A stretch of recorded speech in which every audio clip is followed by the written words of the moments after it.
amigas, amigos de toda la República Argentina, muchísimas gracias por compartir este tiempo con nosotros. ¿Cómo les va? Siempre les pregunto y deseo de todo corazón que les vaya muy bien, especialmente que gocen de muy buena salud, que es lo más importante en la vida, el capital más importante, ustedes y todos sus seres amados. Como siempre, hay historias de vida en estos mensajes culturales, periodísticos, que son maravillosos, que son ejemplos por seguir, que nos llenan de esperanza. Les digo que, como dijo un filósofo amigo mío, Jaime Barilco, pertenecen a una sociedad oculta que es mayoría. Ocurre que aparecen, especialmente en los medios, lamentablemente, todo lo negativo. Por eso aquí estamos, por eso nos sigues cada semana. Ahora estamos en la segunda semana de octubre de este año 2022.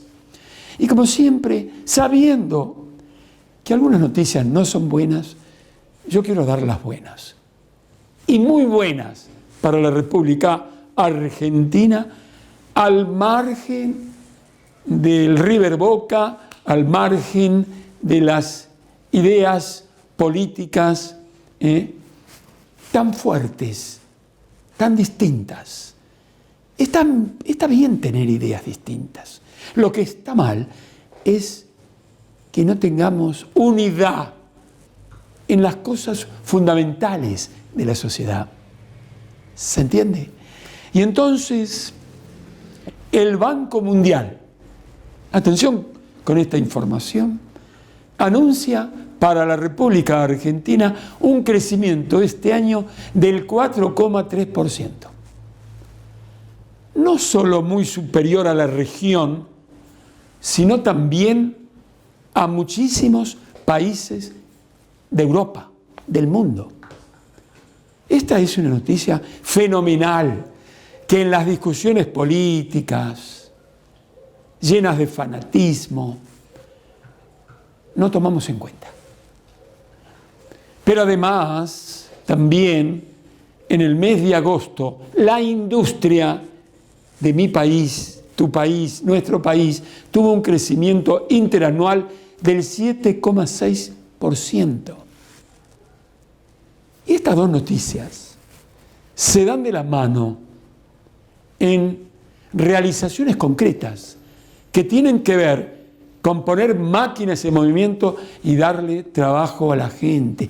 Ya sé que falta mucho, ya sé que hay muchas cosas que mejorar, pero como reitero hasta el cansancio desde hace 35 años, siempre lo mismo, Jorge, sí.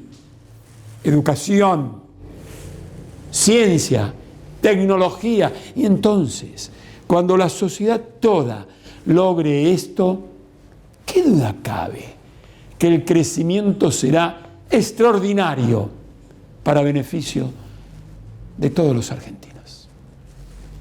Vamos entonces con dos historias de vida que, reitero, son emocionantes. Son ejemplos por seguir. En primer término, un hombre que no está, que emprendió el viaje que vamos a emprender todos, pero que sigue vivo en las realizaciones concretas que llevó adelante con una vida de laboriosidad, de esfuerzo, de creatividad, de inteligencia y de servicio al prójimo. ¿Lo cuenta? ¿Quién, Jorge? La nieta. Inmediatamente después nos vamos a la Patagonia, porque ahí, en la Patagonia, hay emprendedores de la agroindustria que son inteligentes, que son innovadores, que son creativos y que van a ese lugar porque hay posibilidades no solo para la agroindustria, que esta gente lleva adelante. Son una luz, un camino a seguir.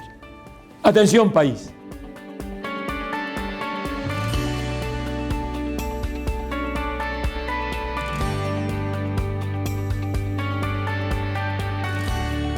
Muchísimas gracias, Rita, joven coordinadora de una fundación importante para tu localidad y para el país. Por lo poquito que leí, sos un ejemplo por seguir. ¿Cómo estás, Rita? Hola, muy bien, ¿usted? Bueno, muy contento de entrevistar a una joven empresaria que coordina la labor de una fundación. Pero antes que nos des una información formativa sobre todo el acontecer de la fundación, te quiero preguntar, ¿dónde naciste, linda? Yo nací en Pergamino, una ciudad que está a 50 kilómetros de Colón. ¿Cómo era esa niña? ¿Cómo era Rita cuando tenía 7, 8, 9 años? Uy, siempre fue muy activa, o sea, como hoy, pero con 7 años, digamos, eso no lo perdí. Siempre muy curiosa, bueno, como un niño, ¿no? Cualquiera que quiere conocer el mundo. Qué lindo eso. Bueno, por eso que por ahí, entre tantas otras cosas que hacen ustedes en la fundación, por ahí leí, aunque no estudié mucho, que también, entre tantas cosas que hacen, con valores, familia, he leído algunas cositas muy sumamente interesantes, pero también es aquello de acompañar a los estudiantes de la enseñanza elemental, también de la enseñanza secundaria.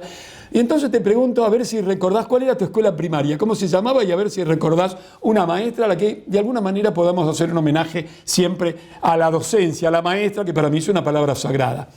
Nosotros en esta localidad, al menos cuando yo iba a la escuela, comenzábamos y terminábamos en la misma institución, que bueno, iba cambiando de nombre dependiendo si era la primaria, la secundaria y polimodal. Yo terminé con esa modalidad. Y realmente, bueno, poder transcurrir, ¿no?, toda la escolaridad en un mismo lugar está buenísimo, porque bueno, siempre vas viendo las mismas caras, año tras año, vas creciendo con incluso los mismos docentes, porque muchos de los que tuve fue el primer año que me dieron a mí, y hoy en día todavía siguen siendo. Pero si tengo que hablar de alguien, tengo 3 personas que han marcado realmente la niñez y la adolescencia de muchas personas de Colón, que es Marita Costanzi, que es una ídola, segundo grado de la escuela, y me lo acuerdo como si fuese hoy.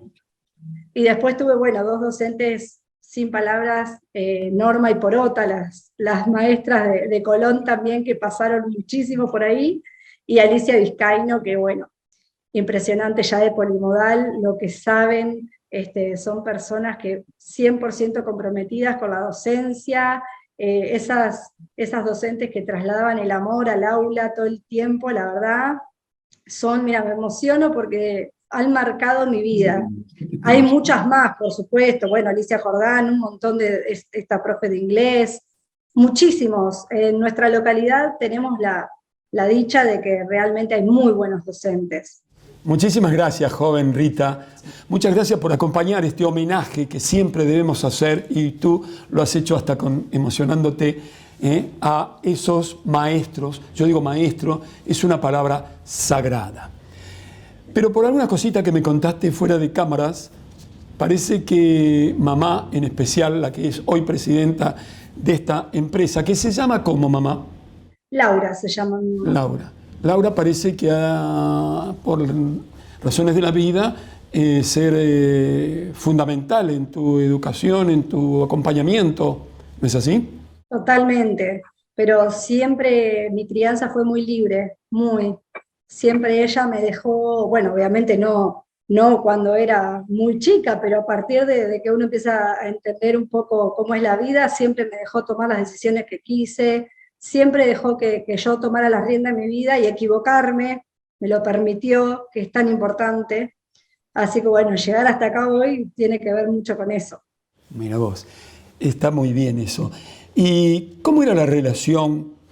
Tengo que hablar, porque sos la nieta, así me dijeron, atención, que es la nieta de Carlos Massieri. ¿Vos querés que yo llore en cámara? Si el llanto sale por emoción, estamos lejísimos de hacer un sensacionalismo, pero cuando el llanto es producto del amor, del reconocimiento de tu abuelo, bienvenido sea para todos los jóvenes. Primero que nada, ¿qué fue Carlos en tu vida? Mi pilar. Él y mi mamá han sido los pilares de mi vida y bueno, él sobre todo con una figura tan fuerte como tenía en mí, porque él era el abuelo que realmente todo niño quisiera tener. Bueno. Increíble, él, mi abuela y él, por supuesto, han sido en mi niñez pilares fundamentales, pero bueno, mi abuelo con todo lo que conllevaba su personalidad, que era muy potente, bueno, ha marcado mi vida, pero a fuego. Qué lindo eso. ¿Y la abuela cómo se llama? ¿Vive la abuela o no? Mi abuela vive, se llama Nélida, ellos se separaron hace muchos años, están separados, pero tenían una muy buena relación también. No quiero dejar de mencionar que luego de que mis abuelos se separan, él conoce al gran amor de su vida, Mónica, con quien compartió más de 20 años, y bueno, una familia hermosa. La verdad es que fueron excelentes años de su vida y ella ha sido una de las mujeres más importantes en la vida para él. Tienes una hermanita que vino 12 años después, casi como una muñeca para vos, no sé cómo habrá sido a veces el tema de los hermanos, como un juego, que es mucho, tiene 12 años menos, me has contado fuera de cámaras. ¿Cómo se llama esa hermanita que hoy es una adolescente? Bueno, por la rama de mi mamá tengo esta hermana que te contaba, que se llama Margarita, que es con quien voy a compartir en un futuro, ¿no? Esta empresa y la fundación también. Ella se llama Margarita, nació cuando yo tenía 12 años, como bien dijiste, y fue realmente mi muñeca, sí, tal cual.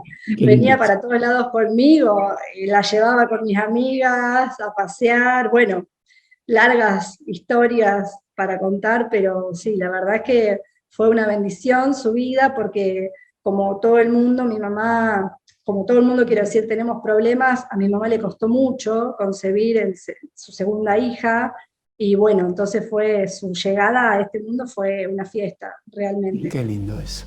Hermoso lo que dices.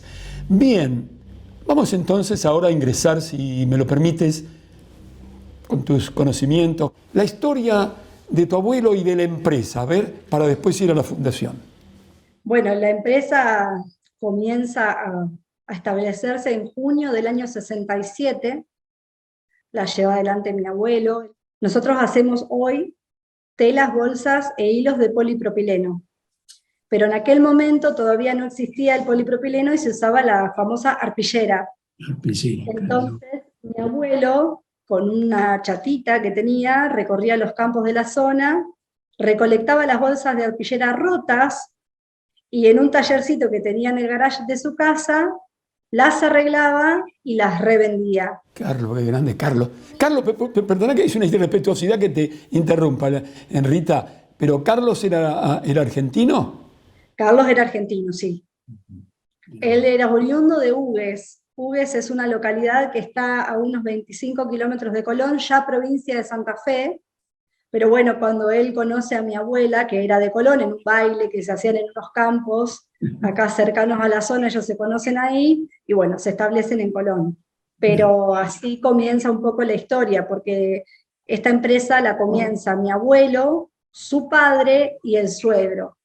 Entonces, bueno, todo viene de la mano, ¿no? De cuando se establece la relación de ellos, de que comienzan a trabajar de esta manera, recolectando las bolsas, arreglándolas y demás. Hasta que, bueno, después pasa el tiempo y comienza a utilizarse el polipropileno, y ahí es donde, bueno, se hace el primer salto de la empresa para pasar a ese tipo de industria, y comienza más, digamos, detalladamente la historia que vemos hoy en la empresa. Un emprendedor, un trabajador, un creador fenomenal, Carlos, ¿no? Fenomenal, tal cual esa palabra. Él de muy chico empezó a trabajar en una panadería en su localidad, después pasó a una carpintería, pero te estoy hablando de 8 años, 10 años, desde muy joven. Después él criaba estos gusanitos que tienen los capullitos de seda y vendía los capullitos de seda. No, una mente única, de esos pocos que hay con una visión de la vida porque no era solo del negocio, era una visión de la vida en general muy particular. Tu tío, al que has hecho referencia con respeto y con cariño, es el hermano de mamá. Correcto, mi abuelo tuvo 2 hijos, mi mamá y mi tío, y después esta sociedad también está conformada por el primo hermano de ellos, que es quien lleva adelante la parte productiva, desde hace 30 años. ¿A cuánta gente le dan trabajo? ¿Cuánta gente conforma la empresa? Esta empresa tiene hoy 785 trabajadores. Miré el machete porque quería darte el número exacto, generalmente digo 750, pero bueno, hice los deberes. Hoy tenemos 785 trabajadores. Qué hermoso eso, porque mira, mi amigo René Favaloro dice que hay que reemplazar el yo por el nosotros. Supongo, Rita, que cuando te acuestas a la noche, si no lo piensas, lo vas a pensar. Qué importante lo que te toca en la vida, que significa darle trabajo a 785 personas. Es muchísimo, es una mochila a veces pesada en algunas situaciones y el contexto, ¿no?, en el que vivimos, porque la decisión que uno toma va a repercutir en 785 familias. Familias. Que es un número un poco más alto que este, ¿no?, que manejamos ahora. Y realmente es una responsabilidad que mi abuelo supo transmitirnos muy bien. No se toman decisiones a la ligera, por supuesto, no se hacen cosas descabelladas, por eso también llegamos hasta donde estamos hoy y vamos por más, pero con paso firme. Tratamos de pensar 2, 3, 4 veces todas las decisiones porque sabemos que realmente hay muchas personas que dependen de lo que nosotros hagamos. Así que Carlos les ha dejado como legado una enorme responsabilidad, producto de su esfuerzo, de su amor por el trabajo, de su responsabilidad, de todo esto que por lo menos es indicador de tus palabras, de la disciplina que hay que tener, de la organización. Y entonces te pregunto si esto es así o no, ¿cuánto tiene que ver la vocación, el esfuerzo, la creatividad, la responsabilidad, la disciplina, la organización? Todas las palabras que usaste son correctas, pero hay una que es la que él nos transmitió, que es el amor por esta empresa. Ah, bueno. Amamos esta empresa, amamos lo que hacemos, nos apasiona lo que hacemos. Cada uno de los que formamos parte, tengo primos también que trabajan conmigo, y somos apasionados de lo que hacemos. Esa pasión la transmitió mi abuelo, realmente su historia, los pasos, cómo se fueron dando en la empresa, cada crecimiento que hubo, cada decisión de agrandarnos un poquito más, esa pasión con la que él trabajaba y venía todos los días, nos la supo transmitir y nos la supo contagiar. Todos amamos profundamente esta empresa. Has empleado la palabra amor. Es decir, sin pasión realmente es difícil que se pueda hacer algo en la vida, pero cuando se hace con amor, se vive con amor. Cuando a veces las cosas se hacen nada más que por obligación, qué triste, se vive por obligación. Dime, el producto que ustedes fabrican, ¿lo venden en la Argentina, lo exportan? Contame algo de eso. Nosotros, nuestros productos finales generalmente es para mercado interno. Nuestros clientes son los que después van a exportar lo que pongan dentro, ¿no?, de esos envases. En realidad tenemos varios rubros. Como te comentaba al principio, hacemos telas para aquellos confeccionistas que están en el país.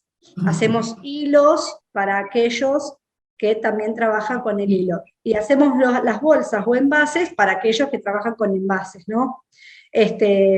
Quizás nosotros vendemos a mercado interno, pero como te decía, los clientes son los que van a exportar, por ejemplo, harina, qué sé yo, alimentos balanceados. Bueno, es un sinfín el rubro, la verdad es que es muy amplio, y bueno, tratamos de más o menos apuntar a siempre el mercado interno. Quiere decir que a las 785 personas que conforman esta familia, esta fábrica, este emprendimiento en la Argentina, multiplicado por 4 como mínimo por las familias, estamos hablando de 3.000 y pico de personas, y ni que hablar la cantidad de gente que se suma al trabajo de lo que ustedes realizan. Qué bien esto. Y entonces, se les ocurre, quiero saber a quién, a esta empresa, a Carlos Masieri, hacer una fundación, avanzar aún más, no solamente en invertir, arriesgar, producir para el país, darle trabajo a muchísima gente, sino también entender que una fundación forma parte y es necesaria en una comunidad en materia de educación, de capacitación, de enseñanza de valores. ¿A quién se le ocurrió la creación de esta fundación? Por supuesto que se le ocurrió a mi abuelo. Ah, mira vos, Carlos en todos. Bueno, mi abuelo estuvo muchos años con el tema este de que quería tener su fundación y nadie lo seguía, digamos, ¿no? Porque no es poca cosa. En ese momento yo todavía no estaba en Colón, y cuando vuelvo de Rosario, como bien dijiste, que me costó un poco ahí el tema, entonces la familia siempre tira un poco más. Cuando vuelvo, bueno, lo acompaño y tomo esta idea y lo ayudo a comenzar a darle forma. No quiero dejar de mencionar a un asesor que teníamos en ese momento en comunicación y recursos humanos, oriundo de la ciudad de Rosario, que también, Sebastián se llama, nos dio una mano grandísima para poder concretar este sueño que tenía, ¿no?, mi abuelo, que era de tener la fundación. Y comienza, en realidad, hubo una idea inicial, después se fue reformulando, pero comienza con apoyo escolar gratuito para hijos de trabajadores. Así comienza Fundación. La idea era que los trabajadores no tengan que pagar horas extras de su bolsillo a sus hijos, porque bueno, siempre todos somos padres, o la mayoría al menos seguro somos padres, y sabemos que siempre hay que por ahí reforzar un poquito más. Eso pasaba y era algo que sabíamos. Entonces, para que ellos no tuviesen que pagar de su bolsillo ese dinero, poder darles una mano desde ese lugar. Así que así, con 30 chicos, despacito y sin prisa, comenzamos el camino de la fundación hace 10 años ya. 10 años. Así que Carlos, que es un buen tipo, hablo en tiempo presente, está. Los seres que amamos, mi vieja está. Los que amamos están en nuestro corazón y en la mente. No se fue a los 86 años. Emprendió ese camino que vamos a emprender todos, dejándote a vos, que supongo que eras los ojos de Carlos, de tu abuelo, como debes ser los ojos de tu adorada madre, me parece. Teníamos una excelente relación, éramos muy compinches, nos llevábamos muy bien. Teníamos nuestros roces, por supuesto, claro, imagínate que además de ser mi abuelo, trabajábamos juntos todo el día, a veces cerrada la puerta, pero se escuchaba todo. Pero bueno, era cuestión de que cuando salíamos de trabajar, se limaran las asperezas y listo, seguir adelante. Así era nuestra relación. Un carácter, supongo, fuerte, importante, como hay que tener para dirigir una empresa, ¿no? Y debes tener los genes de Carlos en ese sentido. A veces lucho contra los genes, un poco, porque sí, hoy en día no es el mismo tipo, no habría que utilizar el mismo tipo de mandato que en su generación, ¿no? Pero bueno, a veces la sangre es más fuerte y hay que luchar contra eso, pero él tuvo un estilo de dirección admirable, la verdad, porque tenía un poquito de todo. La verdad es que era muy sabio para llevar adelante esto. Por eso a veces uno duda ahora, ¿no? De decir, bueno, ¿qué haría mi abuelo ante esta situación? ¿Qué haría en este momento? Pero un poquito de lo de él, más un poquito de lo de ahora, y bueno, las cosas van saliendo. Bueno, seguramente conversarás a la noche o el día, o mirando el sol y las estrellas de Colón, hablarás con tu abuelo. Alguna vez un empresario, ¿sabés qué me dijo en todas estas entrevistas de historias de vida? Que cuando tenía un problema se iba, no sé, a la tumba del padre y hablaba con el padre. Esas cosas, y venía con ideas. Mi abuelo fue intendente de Colón. Ah, bueno, mirá, no sabía eso. Y él hizo un lago acá en Colón, es un lago artificial, que era un terreno muy bajo, el dueño de esa tierra la dona, y mi abuelo lleva este proyecto y se lleva adelante un lago municipal, y con mi primo siempre, cuando charlamos de que él cuando tiene alguna duda, algún problema o algo, va al lago. Ese es su lugar con mi abuelo. ¿Viste vos? Y todos tenemos, los de la familia, ¿no?, nuestro lugar para ir a hablar con él. Y supo hacer muchísimo por Colón, no solamente desde la empresa, sino también desde el municipio. Entonces tocó, o sea, está en todos lados, es como vos bien decís, realmente está. Porque aunque no lo veamos, calle que agarremos hay algo que él hizo y ahí está. El privilegio que te ha dado la vida, ¿no? De un hombre de acción. Bueno, vamos a ampliar un poquito lo de la fundación, porque por otro lado yo he visto, además del tema de aportar, de capacitar, en primer lugar, ¿en qué lugar físico funciona la fundación?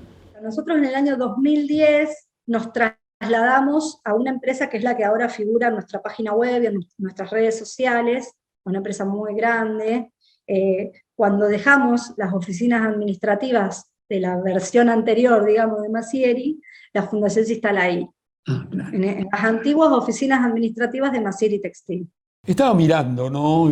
Bajando la vista y mirando muchísimas actividades que me gustaría que puedas ampliar, que hace la Fundación.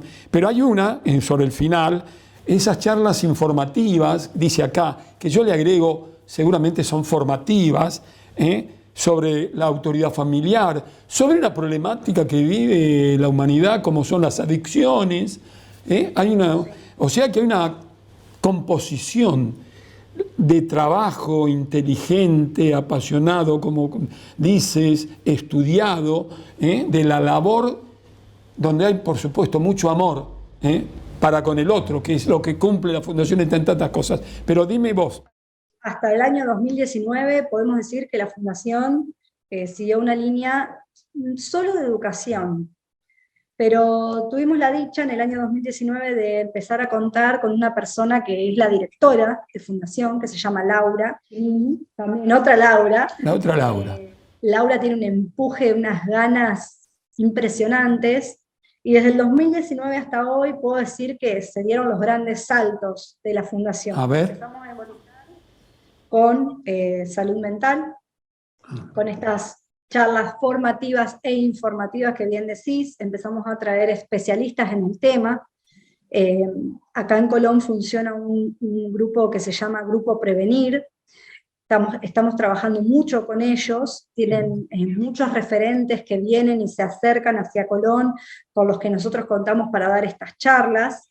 Empezamos a trabajar también en el área de medio ambiente, y nos empezamos a abrir un poco, o sea, todo termina teniendo que ver con la educación, ¿cierto? Pero bueno, esto ya sale, digamos, de lo que es directamente escuela y capacitación, y nos empezamos a involucrar un poco también con esto que te digo que es tan importante, como salud mental, como medio ambiente, que son áreas en las que también queremos participar. Así que en el 2019, bueno, después nos agarra la pandemia, pero tuvimos nuestra primera gran convocatoria para consumos problemáticos, donde asistieron 200 chicos, profesores de clubes. Estuvo muy bueno, eso fue muy bueno y tuvo muy buenos resultados. Después nos agarra la pandemia, lamentablemente, teníamos programado para ese momento hacer algo sobre prevención de suicidio, que es una materia en Colón que es terrible. Realmente tenemos unos índices muy altos en esa área, con mucho pesar lo digo, y también, bueno, esto continuamos ahora en este año, con lo que es prevención de suicidio, que bueno, tuvimos que poner en stand-by durante la pandemia esa parte de salud mental. Y después en el 2019 otra línea que empezamos a trabajar fue la del medio ambiente, que también está funcionando muy bien, pero bueno, ahora recién este año retomamos esas actividades que teníamos ahí en el tintero desde el 2019.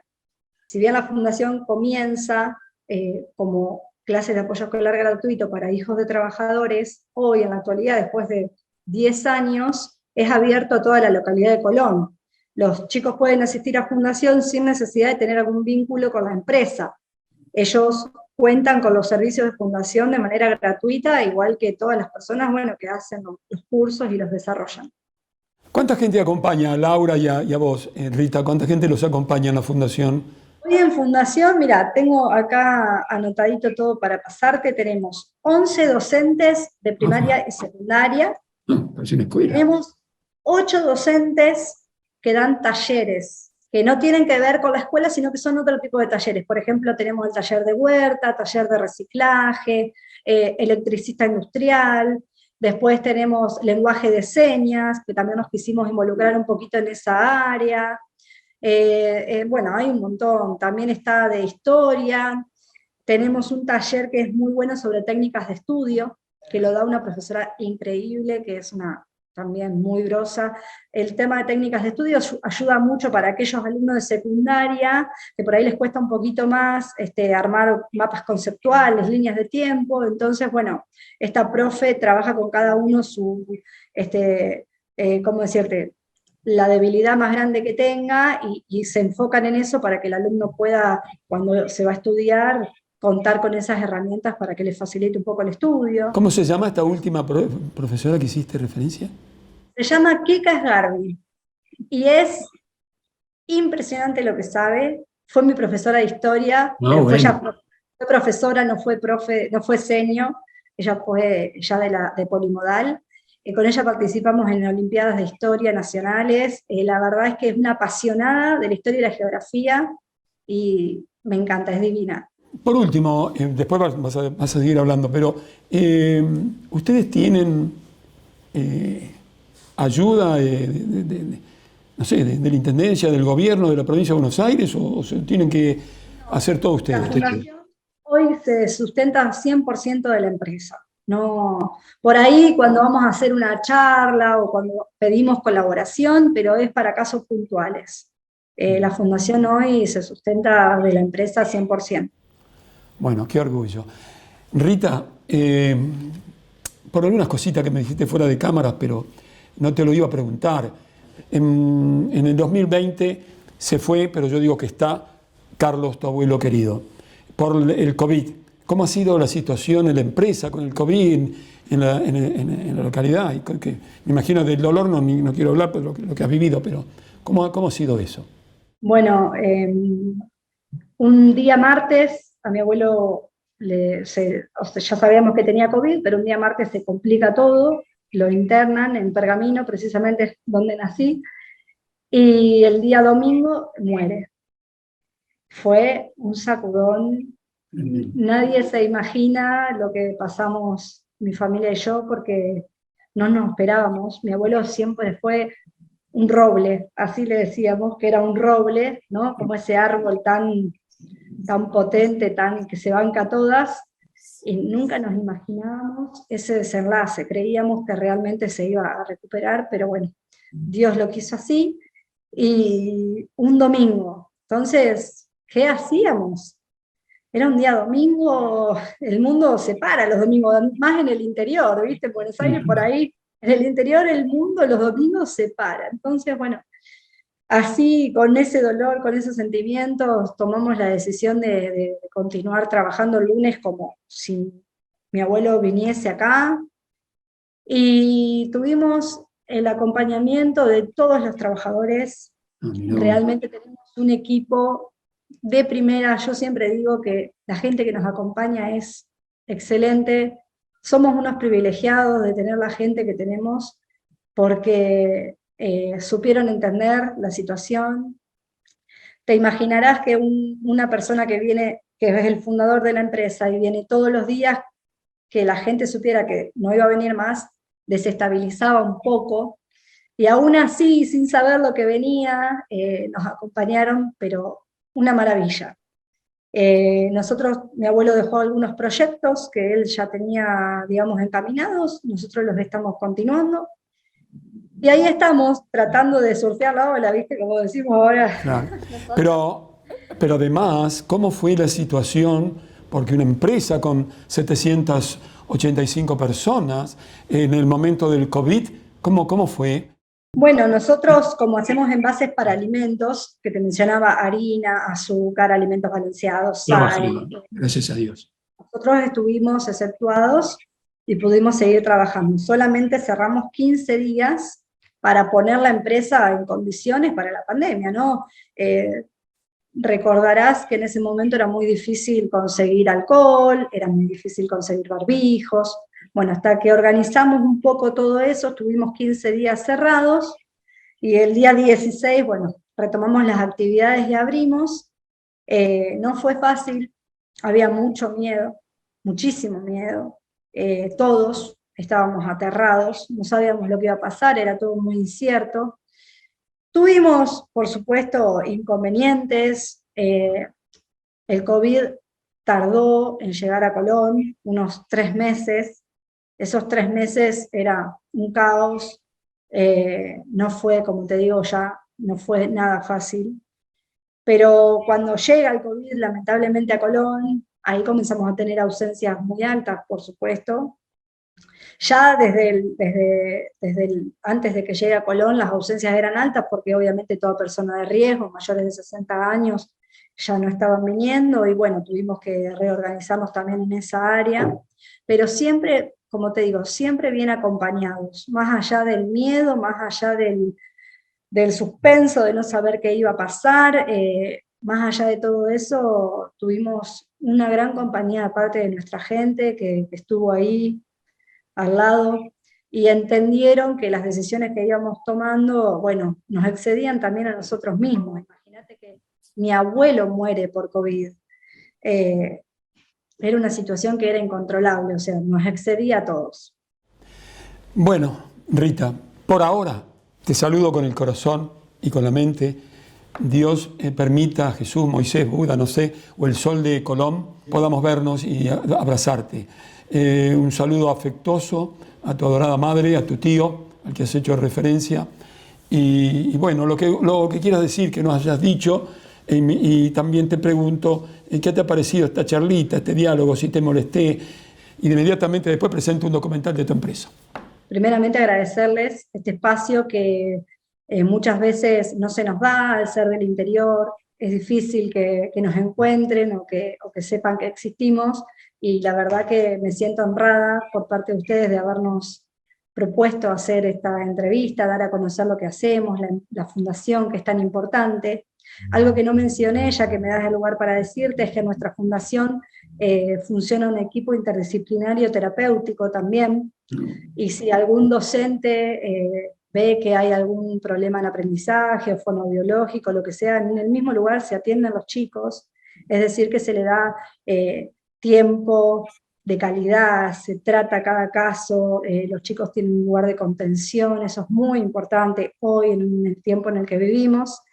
Y bueno, por supuesto que me encantaría poder encontrarnos personalmente, que puedan venir a conocer nuestra empresa. Es muy corto el tiempo que tiene uno en una entrevista para poder hablar de todo lo que uno quisiera, pero te agradezco por haberme hecho las preguntas que me hiciste, por haber respetado tanto el nombre de mi abuelo, que para mí es muy importante, y el de mi familia, por supuesto. Para mí ha sido un placer y un honor hoy compartir con ustedes este momento. Amigas y amigos de toda la República Argentina, con inmenso placer presento una fundación, presento una empresa donde la síntesis sería el amor que Carlos, el abuelo de esta señorita, de Rita, ha llevado adelante. El amor por sobre todas las cosas. ¡Atención, país! Massieri Textil es una empresa totalmente nacional creada en 1967. Fundada por Carlos Massieri, surgió como consecuencia del esfuerzo de un grupo familiar. Hoy, con 55 años de trayectoria, posee un estilo propio marcado por la utilización de tecnología de última generación, la calidad de sus productos y un destacado servicio al cliente. Dispone de 3 modernas plantas industriales ubicadas en Colón, provincia de Buenos Aires. Con 785 colaboradores, la firma tiene una excepcional calidad técnica y humana en sus integrantes. Apoyada en su política de calidad y responsabilidad social y ambiental, produce bajo los pilares fundacionales estipulados por su creador. Se dedica al diseño, fabricación y comercialización de hilos, telas y envases de polipropileno. Su actividad engloba desde el asesoramiento gráfico y técnico hasta el desarrollo de los procesos más complejos. A la fecha, es una de las organizaciones con mayor capacidad de producción del Mercosur. Aprobado por la prestigiosa empresa Lloyd's Register Massieri Textil, certificó la norma ISO 9001-2015. Basada en ella, en su planta ha desarrollado un programa de calidad total con el cual aplica modernas técnicas de gestión integradas en un sistema propio. Abastece al mercado local mediante su flota propia de camiones. Realiza entregas puerta a puerta en cualquier punto del país. Y gracias a sus clientes, sus productos también están presentes en el exterior. En 2011, Carlos Massieri logró la concreción de un largo sueño.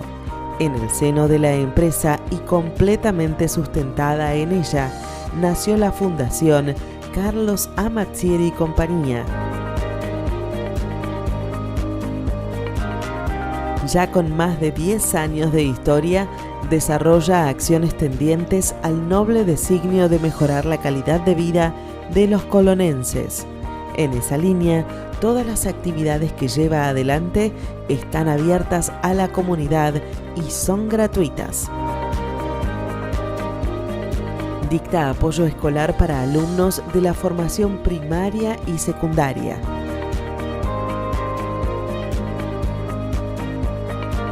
Brinda charlas sobre salud mental, cuidado ambiental, consumos problemáticos, familia y actividades agropecuarias, entre otros puntos. Imparte talleres que incluyen las temáticas huerta y jardín.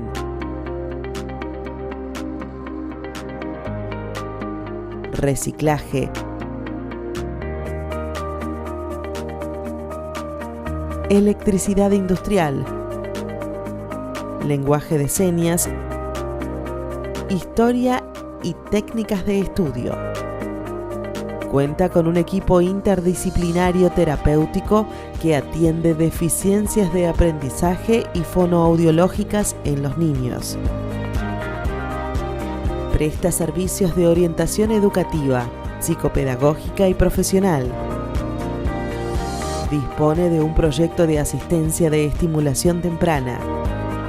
Brinda ayuda psicológica para los hijos y familias de los trabajadores de la empresa, da cursos y dicta talleres de formación terciaria, entre muchas otras tareas.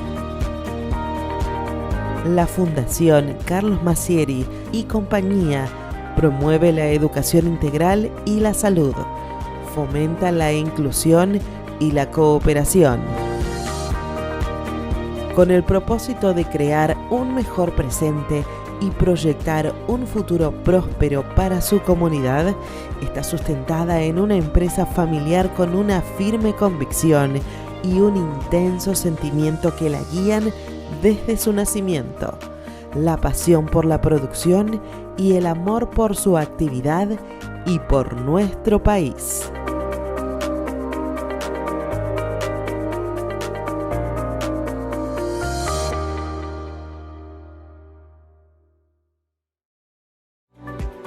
Kimprex. Somos una compañía dedicada al desarrollo y fabricación de tintas y barnices para impresión en flexografía y hueco grabado, sobre todo tipo de materiales flexibles. La calidad certificada, nuestro equipo de trabajo y más de 30 años de experiencia nos avalan. Una empresa 100% argentina. Kimprex, tintas gráficas.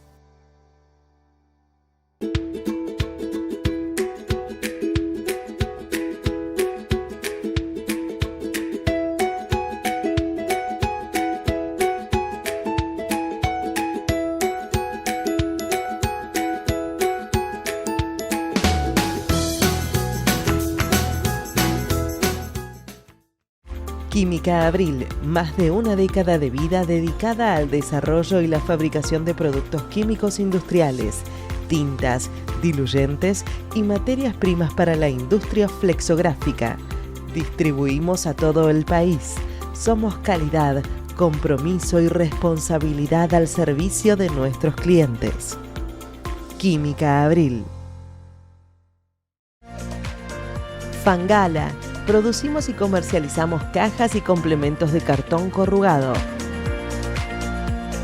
Ofrecemos soluciones innovadoras y con calidad certificada.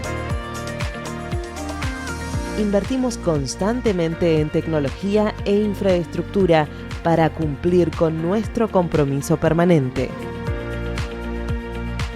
Más de 30 años de experiencia nos avalan.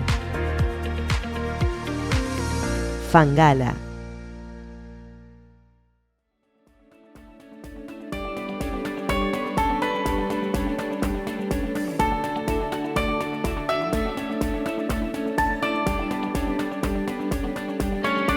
Muchísimas gracias, Javier, por prestarte a este reportaje, a esta charlita. ¿Cómo estás, amigo? Bien, muy bien. Por suerte estoy acá en Carmen de Patagones, donde estamos trabajando en este proyecto que se llama Agropecuaria del Carbón. Bien, Javier, ¿dónde naciste, hermano? Yo nací en Capital Federal, soy el octavo hijo de una familia de 10 hijos. Nací en Capital Federal, estudié agronomía en la Universidad de Buenos Aires y una vez recibido me fui a vivir, te estoy hablando del año 1983, hace mucho tiempo, me fui a vivir a Balcarce, donde sigo viviendo hasta el momento, ya casi 40 años de vida en Balcarce. Pero nací en Capital y estudié en Capital y mi familia está en Capital, ¿no? ¿Tus padres viven, Javier? No, mis padres ya fallecieron cuando éramos jóvenes todos, hace bastante tiempo. Pero te voy a contar una anécdota lo más rápido posible. Mi papá era abogado y su padre, o sea, mi abuelo también era abogado, con un estudio muy grande, un estudio fundado en el año 1920, que era especialista en el tema familia y sucesiones. Y cuando papá, antes de morir, se enfermó, tuvo un par de años con un Alzheimer muy grande, me tocó a mí en ese momento levantar el estudio, porque en casa ninguno había estudiado abogacía, y tuve una crisis muy fuerte en esa época de decir, ¿qué estoy haciendo? ¿Por qué no seguí derecho? Tengo que estudiar derecho y estuve a punto ya estaba en cuarto año de agronomía, a punto de dejar agronomía y empezar con derecho. Y en plena crisis me tocó ir a una clase, un teórico que era de 7 a 10 de la noche, yo iba en colectivo, tenía una hora de colectivo de casa hasta la facultad, del 111, recuerdo muy bien, y una clase de un profesor que lo voy a nombrar, porque ya se lo he dicho a él hace poco tiempo, Ezequiel Fonseca, esos profesores que eran maestros. Y terminé la clase y ahí dije, no, esto es lo que me gusta a mí, la agronomía. Gracias a Fonseca, no dejé agronomía, terminé mi carrera, me recibí y me dediqué a esto, que fue lo que siempre me gustó. Y el estudio de mi abuelo y de mi padre se levantó, nadie lo siguió. Le has hecho un homenaje, yo digo siempre, maestro es una palabra sagrada. Dime entonces, porque mi vieja no está, pero está, ¿sabes? ¿Cómo se llaman papá y mamá? Papá se llamaba Jorge y mamá se llamaba Marta. Y tuvieron 10 hijos, yo soy el octavo, y fallecieron ambos a temprana edad, digamos, ¿no? Pero dejaron una familia muy linda, que hasta el día de hoy nos seguimos viendo y estando juntos permanentemente, ¿no? Qué trabajo el de Marta, ¿no? Con 10 hijos. Sí, pero Marta, mi madre, fallece cuando ella tenía 55 años de edad, y tenía 10 hijos, tenía 6 yernos y tenía 15 nietos, ¿no? A los 55 años ya tenía 15 nietos, mamá. Dime, ¿cómo eras como estudiante en la escuela elemental? ¿Cómo eras ese pibe, Javiercito, a los 8, 9, 10 años? Primero te voy a hacer una corrección, no una corrección, pero un comentario. Nosotros nos recibimos con el título de ingeniero agrónomo y yo considero que la parte de ingeniero nos queda muy grande. No sé si somos ingenieros. Para mí somos agrónomos. Yo en la plaqueta que tenía en mi oficina puse agrónomo, no puse ingeniero agrónomo. Me sonaba como que demasiado título era para nosotros. Somos agrónomos, trabajamos la tierra, pero lo de ingenieros hay que verlo. Yo era estudiante, a ver, en la escuela normal, casi no me llevaba materias, muy pocas, bien. Cuando entré a la facultad, bueno, primero al poco tiempo me tocó el servicio militar, que tardé más de un año por el conflicto con Chile, después fallece mi madre, después se enferma papá, y entonces yo digo que yo no hice una carrera, hice una caminata. ¿no? Fui lento, fui despacio. A Dios gracias llegué a la meta igual, no en 5 años como correspondía, sino en 9, pero bueno, tuve una carrera accidentada, pero siempre, siempre, en esa época muchos de mis compañeros iban dejando porque la exigencia era muy fuerte, muy grande, y yo con mucho esfuerzo dije, yo quiero seguir, caminando, no corriendo, y a Dios gracias pude terminar porque eso me permitió el resto de mi vida trabajar en lo que a mí me apasiona, ¿no?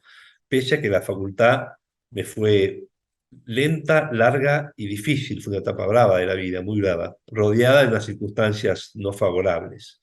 Pero a Dios gracias, terminé, me recibí y a partir de ahí empecé a trabajar en lo que a mí me gusta. Dos cosas en esto que estás diciendo que me llaman la atención. Entrevisté muchos ingenieros agrónomos, nadie me dijo lo que acabas de decir vos en relación, sos un tipo terminante, claro, ¿no? Es decir, no me siento ingeniero, no creo. Y eso también un poco indica cierta humildad de tu parte, y la humildad es una rama de la inteligencia, yo soy socrático, ¿no?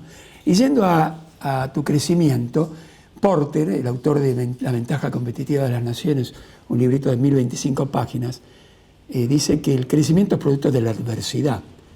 Hay un libro de un autor español que no sé, no me viene a la cabeza el nombre ahora, que habla de eso, desde la adversidad, ¿no? Y me menciona casos concretos, como el caso de Mandela, como el caso de los uruguayos del avión y demás, y cómo desde la adversidad construyeron, digamos, ¿no? Yo creo que la adversidad, que cuesta mucho vivirla cuando toca transitarla, es una maestra de vida enorme, enorme. No me imagino las grandes personas sin sus adversidades antes, digamos, ¿no? La adversidad es una maestra. Claro que cuando toca hay que transitarla. Yo siempre le digo, hermana adversidad, has venido a visitarme. Cuando quieras irte, encantado que te vayas, pero mientras tanto caminemos juntos, ¿no? Ese joven estudiante que en la adversidad termina la carrera, que un profesor lo ilumina, le dice esto, le está diciendo sin decirlo tal vez, esto es lo que vas a hacer, ingeniero agrónomo, tienes que estudiar esto, agronomía. Pasa 15 años como profesor en la Universidad de Mar del Plata. Sí, es una cosa que me gusta mucho la docencia, la verdad que me gusta muchísimo la docencia. Al poco tiempo de estar en Balcarce yo quería entrar a la universidad y en esa época, bueno, ahora también, ¿no? Había que presentarse en un concurso. Te voy a contar una anécdota divertida también de ese concurso. Era la materia que a mí me gustaba dar. Y yo nunca había rendido un concurso. Había 4 aspirantes y de los 4 aspirantes uno de ellos era el número puesto por su experiencia, por su currículum, era el ganador indiscutido. Pero yo dije, yo voy a concursar igual porque quiero aprender a concursar y quiero ver cómo es esto, ¿no? Cómo nunca había concursado, ¿no? Y unos días antes te dan el tema de la materia, que vos tenés que dar una clase sobre ese tema. Me lo dieron 2 o 3 días antes, preparé bastante bien, pero preparé para dar un concurso, a ver cómo se da un concurso. Y fui, me presenté, y el que era número puesto ese día no se presentó por un problema, no sé qué problema tuvo, y con lo cual acabé ganando el concurso, que yo iba perdedor, digamos, y gané ese concurso y ahí estuve 15 años dando clases, que me gusta mucho. Después se te complica un poco porque yo tenía una dedicación simple a la facultad y a veces estaba a distancias muy grandes y tenía que viajar 400 kilómetros para venir a dar clase, 300 kilómetros para venir a dar clase y bueno, no lo pude sostener, pero ha sido una actividad de las cuales me siento plenamente gratificado de haberla hecho. Y aparte de eso, me he vinculado, gracias a eso, con un montón de agrónomos Me que imagino. los conocí en esa época y que tengo hoy muy buen vínculo, ¿no? ¿Y cómo eras como profesor?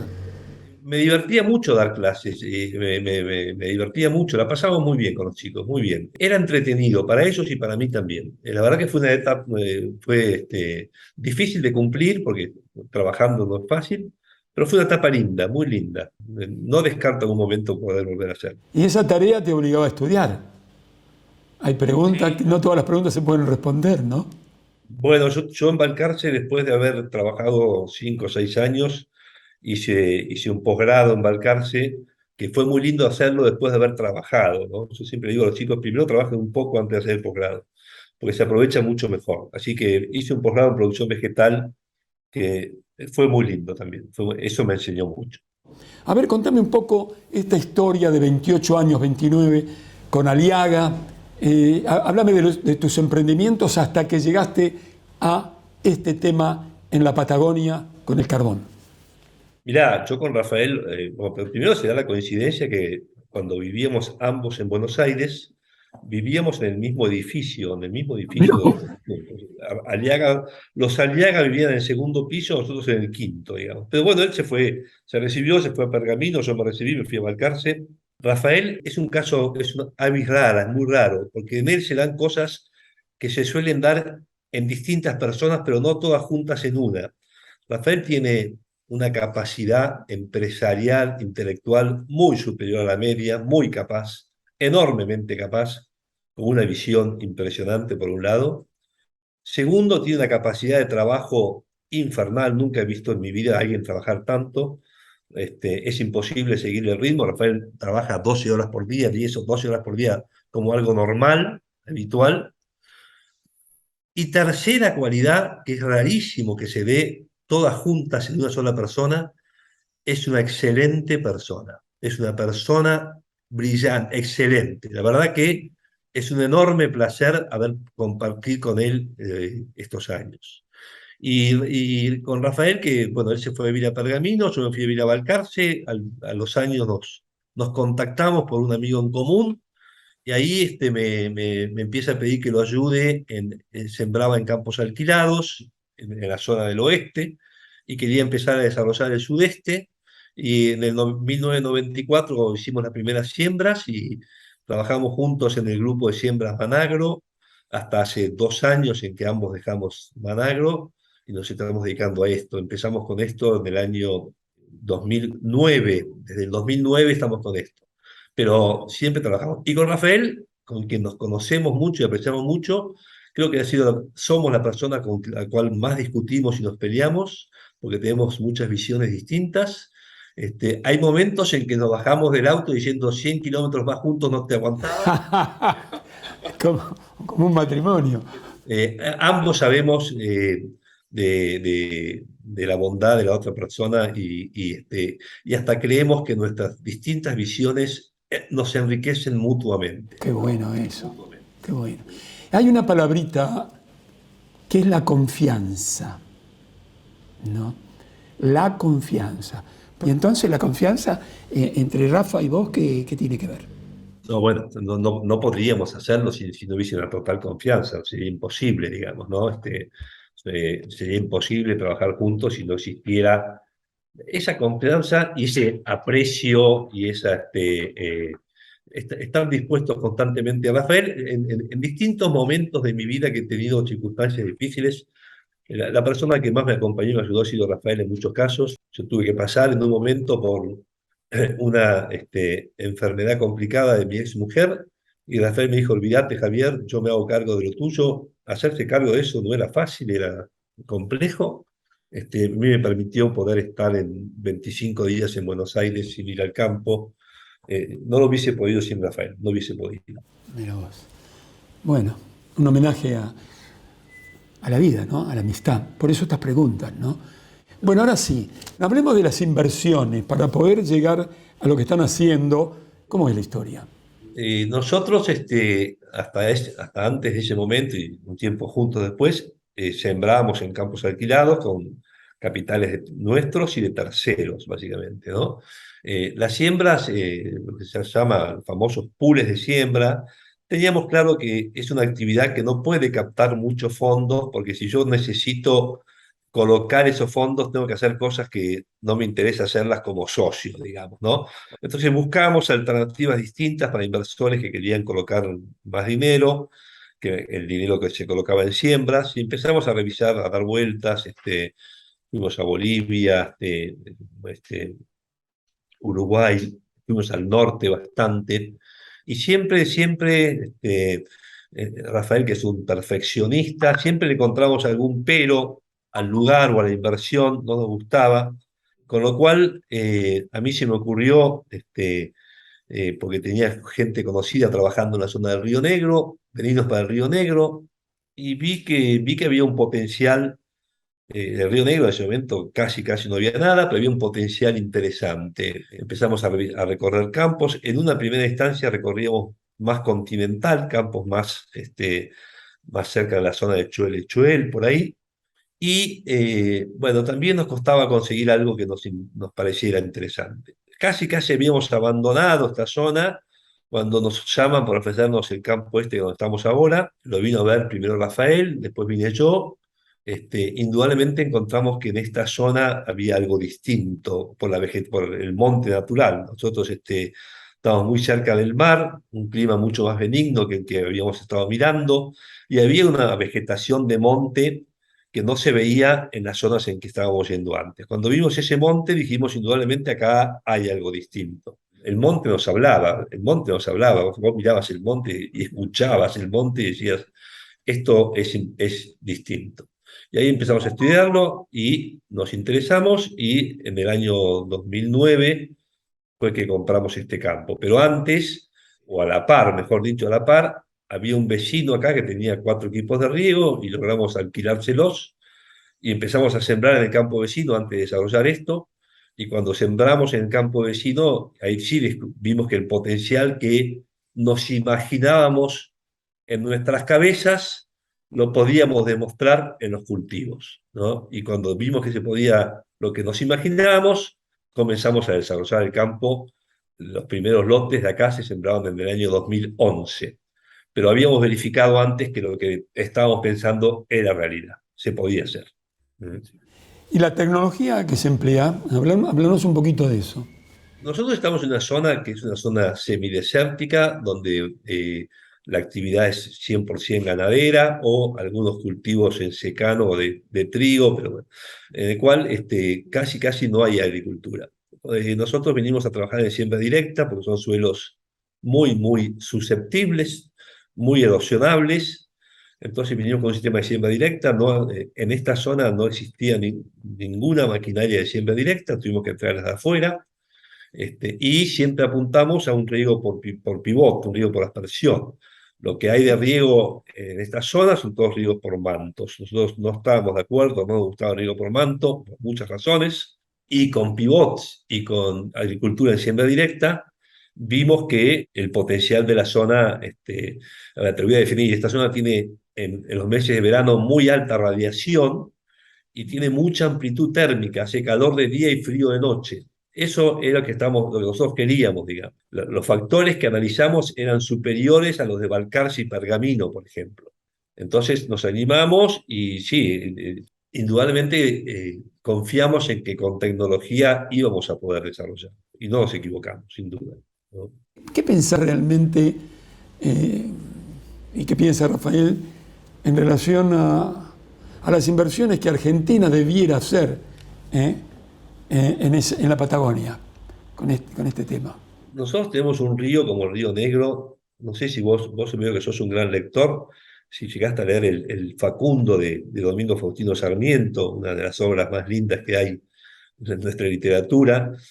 Sarmiento ya hablaba del aprovechamiento de estos ríos en el año 1840, 1850, no recuerdo bien cuándo fue escrito el Facundo, ¿no? Lamentablemente, hasta el día de hoy, el Río Negros, que es un río con muy buena calidad de agua y cantidad de agua, tiene un nivel de aprovechamiento bajísimo, diría que casi nulo, digamos, ¿no? Si nosotros llegáramos a un acuerdo que el ambiente nos permitiera usar solamente el 50% de la capacidad de agua que genera el río, solamente con la mitad de agua que hoy el río trae, se pueden poner en producción en esta zona 200.000 hectáreas bajo río. Contándote regar maíz, que es el cultivo que más agua pide, ¿no? Lamentablemente, para que eso se desarrolle, hacen falta algunas cosas. Primero, energía eléctrica. Hacer eso con gasoil es muy caro y no es rentable. Y después hay que invertir en equipos de riego, en cañerías, en motores, en bombas. Hay que invertir, ¿no? La tierra acá tiene un valor bajo, el valor alto es la inversión que lleva arriba. Ahora, si el Estado argentino se diera cuenta que hoy recauda el concepto de retenciones por commodities en toda la Patagonia cero, porque no hay producción, recauda cero, y si el Estado dijera a la gente interesada, muchachos, por 10 años, a toda la producción que venga de la Patagonia no le voy a cobrar retenciones, eso hoy está perfectamente fácil de discriminar. La Patagonia explotaría, porque la gente agropecuaria está ávida. Nosotros acá permanentemente recibimos gente de otras zonas que viene a ver qué estamos haciendo, porque la gente está ávida de invertir. Pero bueno, alguna vez espero podamos pensar un poco más en el mediano plazo y no siempre estar mirando el corto. Hablame un poquito de números. ¿Cuánto están produciendo? Nosotros estamos sembrando 1.400 hectáreas en este momento, tenemos 18 equipos de riego, hacemos trigo, cebada, hacemos maíz, soja y vamos a hacer algo de girasol, no con nosotros, sino un convenio de producción de semillas de girasol. Para que te des una idea, los trigos estamos entre 7 y 8.000 kilos por hectárea de promedio, hemos tenido lotes hasta 10.000 kilos. En maíz estamos entre 13 y 14.000 kilos por hectárea de promedio y hemos tenido lotes de 17.500 kilos. En soja no, en soja estamos con promedios bajos. Hay un factor climático que no le gusta del todo a la soja y nos falta genética adaptada. Estamos trabajando con con el semillero Stein, lo voy a nombrar porque nos están dando a gran mano, buscando materiales de soja más adaptados a esta zona, que son sojas de grupos de madurez más cortas que la que se usa en el resto del país. Y bueno, ahora estamos haciendo un convenio con un semillero que va a ser semilla de girasol. Y estamos haciendo papa también, me había olvidado. Bueno, mirá vos. Venías de Balcarce, no podía, tenía que hacer papa. La tercera campaña de papa este año, sí. Hacemos todo papa para industria, es toda papa para industria.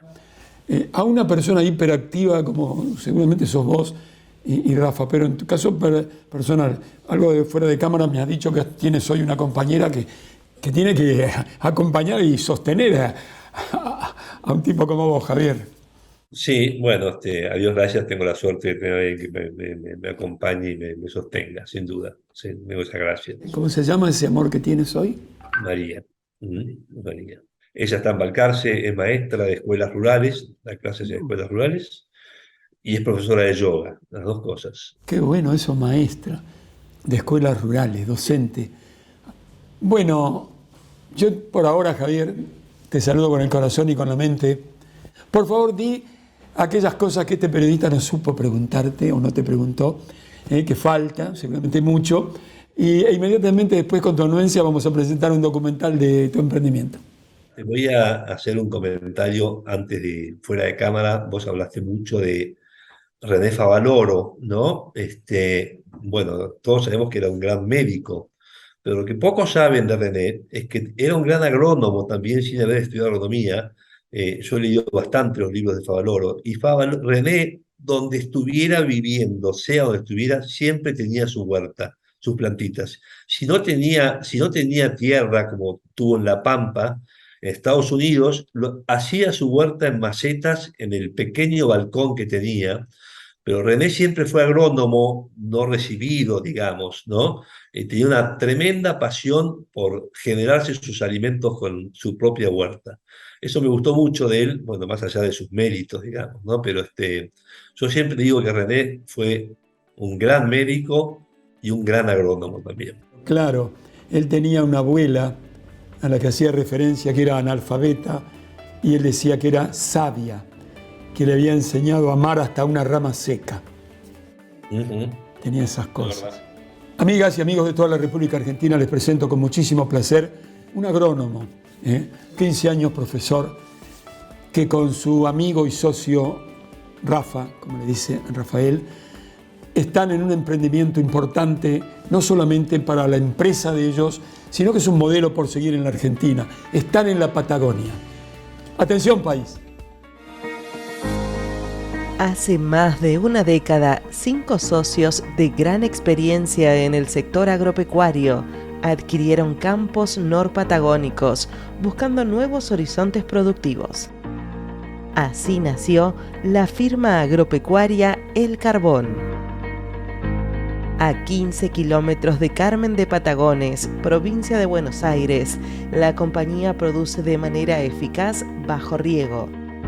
Esto era un campo de 4.000, es un campo de 4.000 hectáreas que tendría alrededor de 500, 600 limpias y hoy tenemos 2.300 preparadas para regar, de las cuales estamos regando 1.430.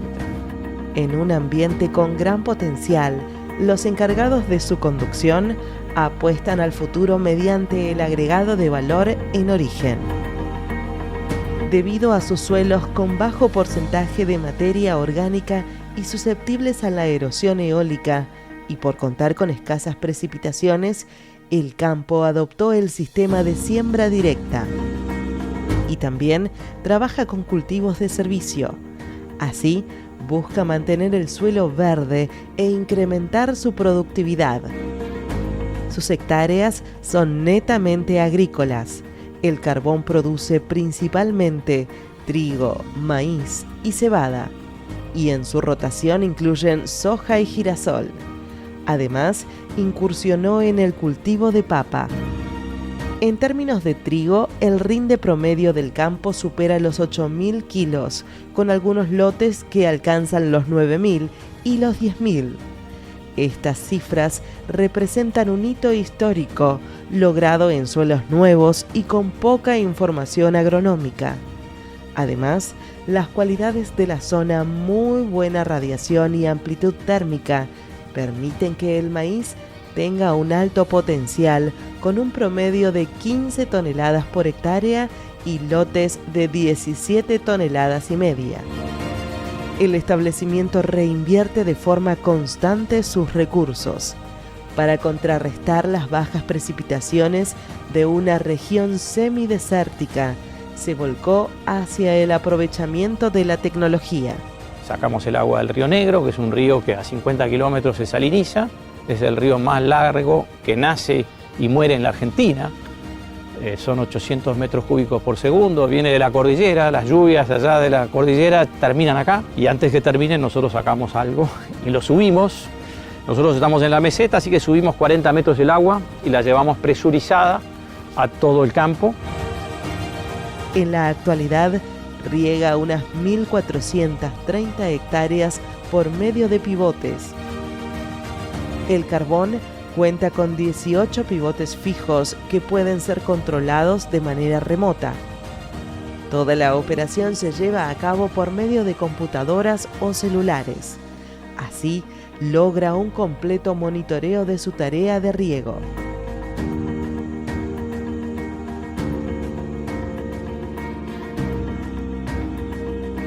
Los desafíos a futuro de la firma implican el desarrollo de 600 hectáreas más bajo riego, lo que significa la incorporación de 7 a 8 equipos nuevos. Y también proyecta la construcción de un feedlot y una planta de alimentos balanceados que le permitan seguir agregando valor. Creo que los que llevamos una vida en trabajar a intemperie, en la naturaleza, primero nos gusta, a mí me encanta, así que primera cosa, el potencial de darme satisfacción de acá es enorme, así que yo lo disfruto. La verdad que este es un desafío importante y que empezamos hace 11 años y bueno, por unos años más seguiré liderando junto con Javier Fornieles y mientras mis socios nos acompañen, que la verdad que siempre hay cosas más nuevas para hacer y sumamente divertidas. Y para los agrónomos esto es un paraíso. Producir de manera eficaz es el espíritu de una compañía que busca equilibrar los buenos rindes y exportar su producción. La diversificación, la inversión, la tecnología y la eficiencia son los pilares que sustentan su actividad. Conducido por un equipo humano apasionado por nuestra Argentina y emplazado en las puertas de la Patagonia, El Carbón es un emprendimiento que busca revolucionar la producción.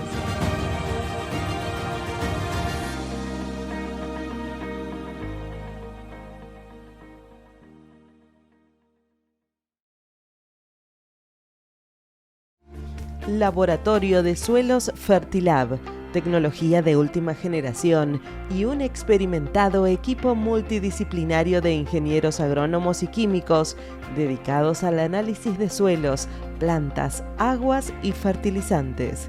Fertilab ofrece una amplia cobertura nacional, asesoramiento técnico, redes de ensayos, jornadas de capacitación y actualización técnica, recibiendo muestras desde todo el país en la central de Mar del Plata, más sus diferentes sedes ubicadas en la región pampeana. Laboratorio de Suelos Fertilab, tecnología y experiencia al servicio del sector agropecuario desde 1980.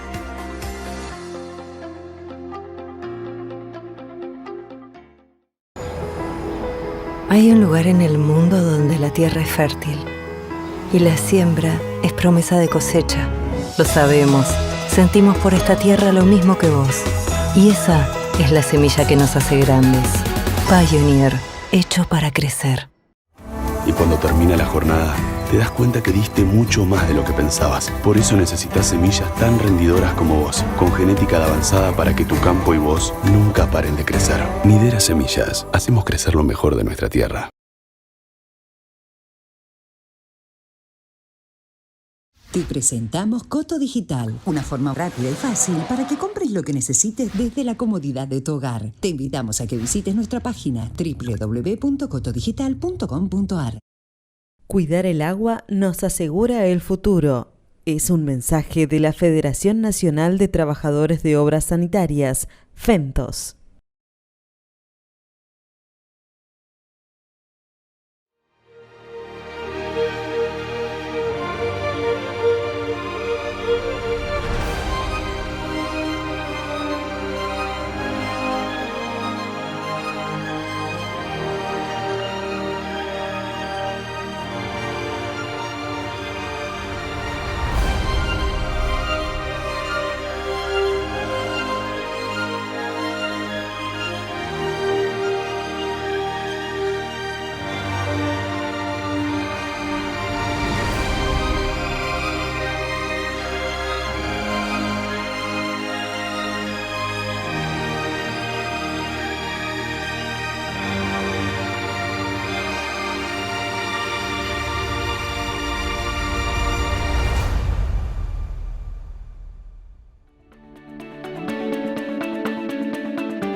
Bueno, Jorge, antes que nada, un saludo. Nos conocemos hace ya mucho tiempo y yo siempre destaco la tarea que tú realizas en la televisión.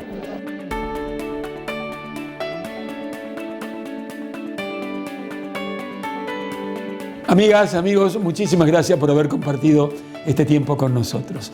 En estos minutos restantes, claro, en esta semana segunda del mes de octubre de este año 2022, tenemos que el lunes, el Día Internacional de la Salud Mental. El nacimiento de un gremialista importante, honesto, Yasky, y también el nacimiento nada menos que de Giuseppe Verdi. ¿Y cuántas cosas podríamos decir sobre las enfermedades mentales? Cuidado, córtenla con aquello de che loco, córtenla con eso, porque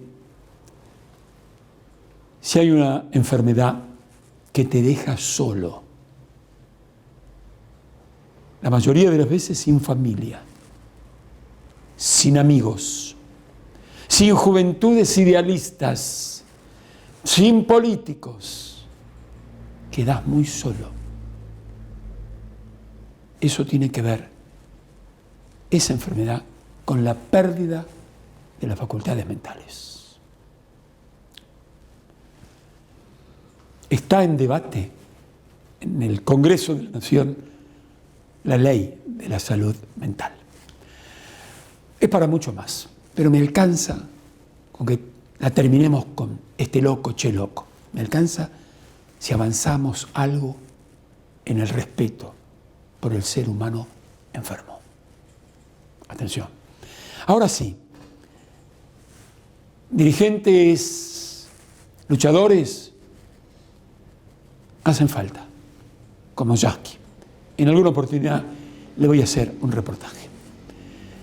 Y la mejor manera de cerrar este programa periodístico en el día de hoy es con el brindis de La Traviata, ópera a la que me he referido en algunas oportunidades.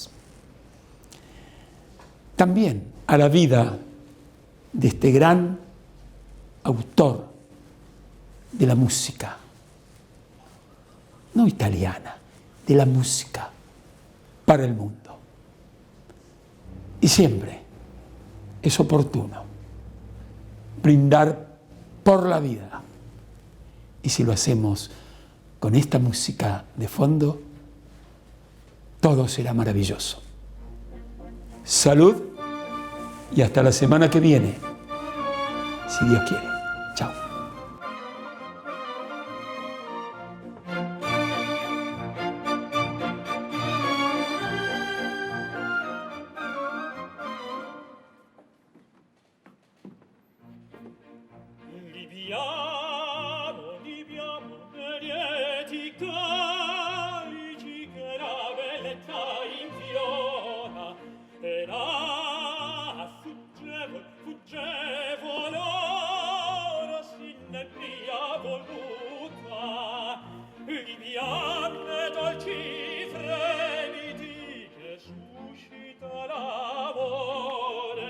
Poiché quello che ho al cuore onnipotente